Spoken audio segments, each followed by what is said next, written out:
Bab pertama, pendahuluan. A. Pengertian ulumul Quran.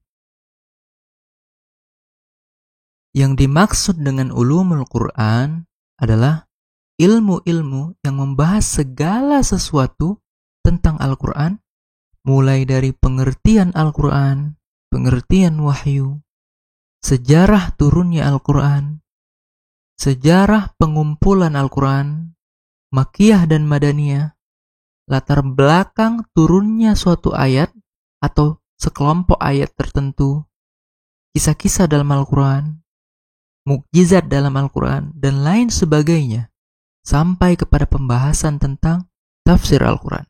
Itulah definisi dari ulumul Quran.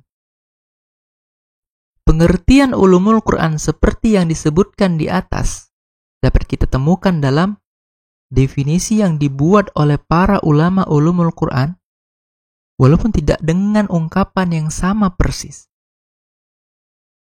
Tetapi sama ya, maknanya sama.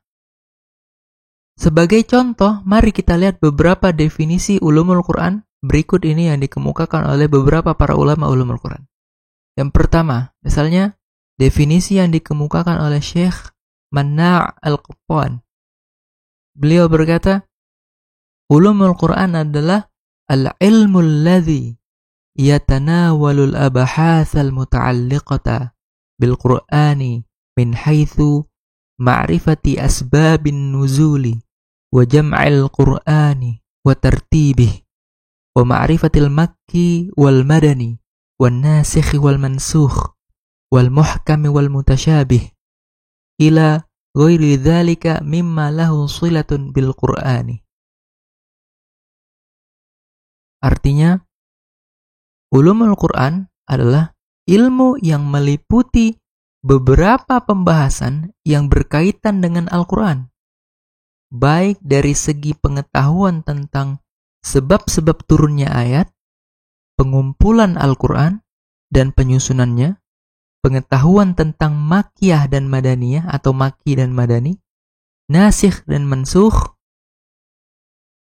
muhkam dan mutasyabih, dan lain sebagainya yang berhubungan dengan Al-Quran. Ini contoh definisi pertama yang dikemukakan oleh ulama ulumul Quran.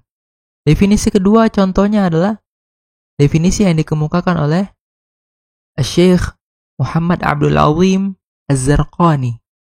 Beliau berkata, ulumul Quran adalah mabahithu tata'allaqu bil Qur'anil karimi min nahiyati nuzulihi wa tartibihi wa jam'ihi wa kitabatihi wa qira'atihi wa tafsirihi wa i'jazihi wa nasikhihi wa mansukhihi wa daf'i syubahi anhu wa nahwi dhalik. Artinya, ulumul Quran adalah pembahasan-pembahasan yang berkaitan dengan Al-Quran,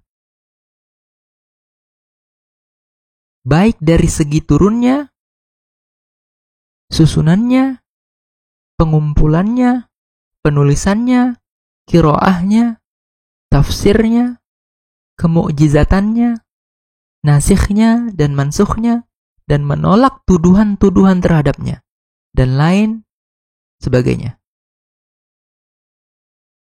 Jadi jika ditinjau dari segi bahasa semata, maka semua ilmu yang berkaitan dengan Al-Quran dapat disebut sebagai ulumul Quran.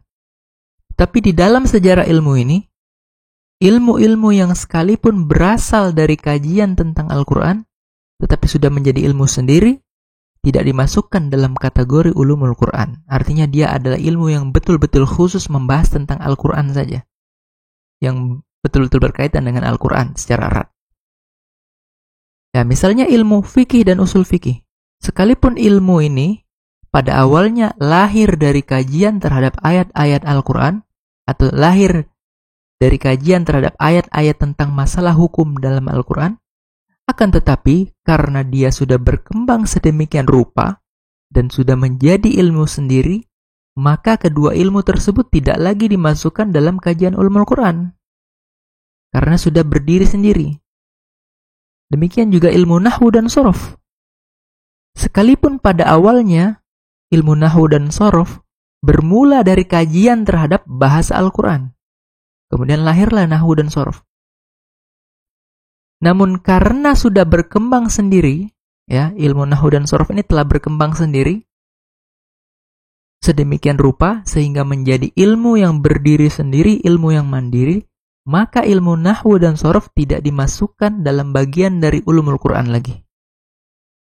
Gak masuk dalam ilmu Al-Quran lagi.